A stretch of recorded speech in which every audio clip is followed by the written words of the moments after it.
दोस्तों, software engineering की ये हमारी सेकंड क्लास है और ये क्लास बहुत यूजफुल है। देखिए किस किस के लिए ये यूजफुल है।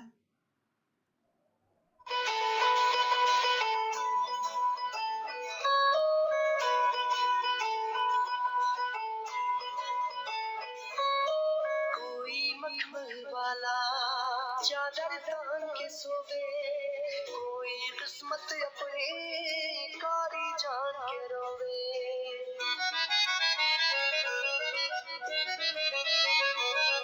ओ कोई मखमल वाला चादर तान के सोवे, कोई किस्मत अपनी कारी जान के रोवे।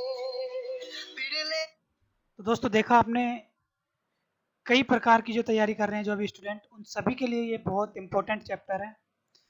तो देखिए इसमें हम टॉपिक्स पढ़ते हैं। चलो चलते हैं। हाय फ्रेंड्स, तो सबसे पहले आता है अपने ऑब्जेक्ट। सॉफ्टवेयर इंजीनियरिंग में ऑब्जेक्ट क्या होता है, देखिए। Object is a real-world entity to represent physical instance of a class.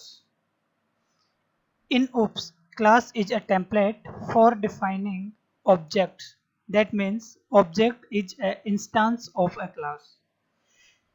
इसका मतलब ये हुआ कि ऑब्जेक्ट एक रियल वर्ल्ड एंटिटी है जो क्लास का एक गुण होता है।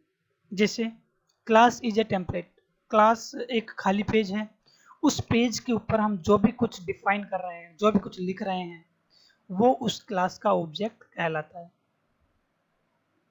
देखिए यहाँ पर क्लास है, इस क्लास का instance of A class, class के अंदर जो भी स्टूडेंट्स वगैरह बैठे हुए हैं, उन स्टूडेंट्स को हम क्लास के ऑब्जेक्ट कह सकते हैं। और ऑब्जेक्ट के कुछ नेम दिए जाते हैं जिनको वेरिएबल कहा जाता है। इसको आगे और भी हम अच्छे तरीके से पढ़ेंगे। तो इंस्टेंस ऑफ ए क्लास, आप मोटे तौर पे ये ध्यान रखिए कि object is a instance of A class. चलो आगे देखते हैं। नेक्स्ट टॉपिक है अपना क्लास। दोस्तों, क्लास क्या होता है? Class is the group of similar object characteristics. जैसे यहाँ पर कार नाम की एक क्लास है, और अब कार बनाने वाली कंपनियां हैं टाटा, महिंद्रा, BMW, ये सभी कंपनियां मिलकर कार बनाती हैं। तो क्लास तो ऊपर हो गई कार नाम की, टाटा, महिंद्रा, BMW ये इसके ऑब्जेक्ट हो गए, जैसे कि पिछले टॉपिक में हमने पढ़ा था। अब टाटा कंपनी सफारी कार बना रही है, महिंद्रा कंपनी स्कॉर्पियो बना रही है, और BMW C10। तो इसको हम मोटे तौर पे ये कह सकते हैं, जो कार है वो क्लास हो गई। टाटा, महिंद्रा, BMW ये सब क्लास है उसकी, या ऑब्जेक्ट भी हम कह सकते हैं। और सफारी, स्कॉर्पियो, C10 ये इसकी चाइल्ड क्लास है। चलो आगे चलते हैं नए टॉपिक की तरफ। ये आता है अपना डेटा एब्स्ट्रैक्शन या इंफॉर्मेशन हाइडिंग। दोस्तों, इसको ऐसे याद रखना, जब भी किसी इंफॉर्मेशन को अपन छुपाते हैं तो वहां पर डेटा एब्स्ट्रैक्शन का यूज किया जाता है। It refers to provide only essential information to the outside world and hiding their background detail. कहने का मतलब ये है, इसको मैं आपको एक एग्जांपल से समझाता हूँ। जैसे सपोज करिए एक एटीएम है, एटीएम मशीन है।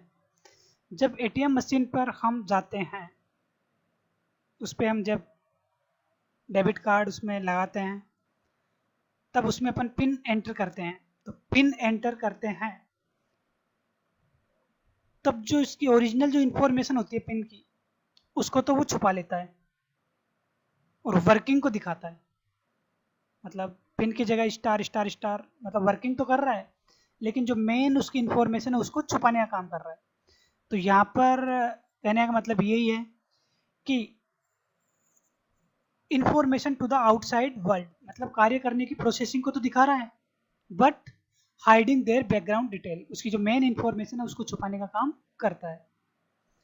ऐसे ही एग्जांपल है प्राइवेट वॉइड कार इंजन, जहां पर भी प्राइवेट शब्द का यूज हो रहा है प्रोग्राम में, समझ जाइएगा कि वहां पर उसकी जो मेन इंफॉर्मेशन है उसको छुपाने का काम हो रहा है। तो डाटा एब्स्ट्रैक्शन यही है। आगे बढ़ते हैं। ये हमारा टॉपिक है अब इनहेरिटेंस। दोस्तों, inheritance is the mechanism by which an object acquires the some और all properties of another object. कहने का मतलब यह है कि इनहेरिटेंस एक ऐसी प्रोसेस है जिसमें एक क्लास के गुण या तो सारे के सारे या कुछ दूसरी क्लास में ट्रांसफर हुए तो उसको हम इनहेरिटेंस कहते हैं। जैसे ये एग्जांपल है, एक फोर व्हीलर कार है, वो एक क्लास है और इसकी सब क्लास अर्थात इसका ऑब्जेक्ट हो गया कार, तो ये दूसरी क्लास हो गई। एक फोर व्हीलर क्लास है और दूसरी क्लास है कार, इसकी सब क्लास हो गई। तो यहां पर देखिए, car acquires the properties of class four wheeler, मतलब कि फोर व्हीलर जो क्लास है और सब क्लास है कार, तो कार के अंदर फोर व्हीलर आ रहे हैं, तो मतलब एक क्लास के पूरे गुण या कुछ गुण अगर दूसरी क्लास में आते हैं तो वो इनहेरिटेंस कहलाता है। जैसे एक पेरेंट है, कोई पिता है, उसके कुछ या सारे गुण अपने बेटे में आते हैं तो वो इनहेरिटेंस कहलाता है। तो यहाँ पर यही तो मैं बता रहा हूँ आपको, N object acquires the some और all properties of another object, तो ये होगा इनहेरिटेंस। आगे बढ़ते हैं। दोस्तों, इस क्लास का अपना सेकंड लास्ट जो टॉपिक है वो है पॉलीमॉर्फिज्म, जिसे नाम से स्पष्ट है, पॉली यानी मैनी और मॉर्फिज्म यानी फॉर्म, जिसकी एक से ज्यादा फॉर्म होए। Polymorphism is the ability of an object to take on many forms. जैसे when a parent class refers is used to refer to child class object, इसको इस प्रकार समझिए, it allows an entity, यह एक ऐसा ऑब्जेक्ट है, such as variable function object to have more than one form, जिसकी एक से ज्यादा फॉर्म्स हो, उसको हम पॉलीमॉर्फिज्म कहते हैं। जैसे एक ऑब्जेक्ट की बहुत सारे शाखाएं हो या एक पेड़ की बहुत सारी शाखाएं हो, मतलब पेड़ तो एक है लेकिन उसकी शाखाएं बहुत सारी, तो वो हो गई पॉलीमॉर्फिज्म। इसको इस एग्जांपल से समझते हैं। जैसे प्रिंट फंक्शन है, इससे तो आप जानते हैं कि हर सी लैंग्वेज के प्रोग्राम में प्रिंट फंक्शन का यूज करते हैं हम प्रिंट करने के लिए। तो प्रिंट नाम का एक फंक्शन है जो हर चीज को प्रिंट करने के लिए काम में लिया जाता है। तो यहाँ पर प्रिंट को हमने तीन भागों में दिखाया है कि फर्स्ट है सर्कल, दूसरा रेक्टेंगल और तीसरा है स्टार। तो देखो, फंक्शन तो एक ही है प्रिंट, लेकिन यहाँ पर इस एक ही फंक्शन को हम सर्किल प्रिंट करने के लिए भी यूज ले सकते हैं, रेक्टेंगल प्रिंट करने के लिए भी यूज ले सकते हैं और स्टार प्रिंट करने के लिए भी यूज ले सकते हैं। तो देखिए, ये फंक्शन तो एक ही है लेकिन इसके फॉर्म अलग अलग हो गए। तो पॉलीमॉर्फिज्म दो प्रकार के होते हैं, कंपाइल टाइम पॉलीमॉर्फिज्म और run time polymorphism. Compile time polymorphism function overloading और function overriding, sorry, operator overloading, जबकि रन टाइम जो पॉलीमॉर्फिज्म है वो वर्चुअल फंक्शंस होता है। ये हुआ पॉलीमॉर्फिज्म। नेक्स्ट टॉपिक पढ़ते हैं हम। तो दोस्तों, आज की क्लास का हमारा लास्ट टॉपिक है encapsulation. Encapsulation can be used to hide data members and functions, means internal representation of an object is hidden from outside the object definition। देखिए आप इस लाइन पे जाइए, internal representation of an object is hidden, मतलब किसी भी object की जो इंटरनल प्रॉपर्टीज होती है उसको तो हिडन करना बाहर से, और only outside of an object definition, और बाहर की जो डेफिनेशन है उसको बताना। जैसे इसका एग्जांपल है एक कैप्सूल।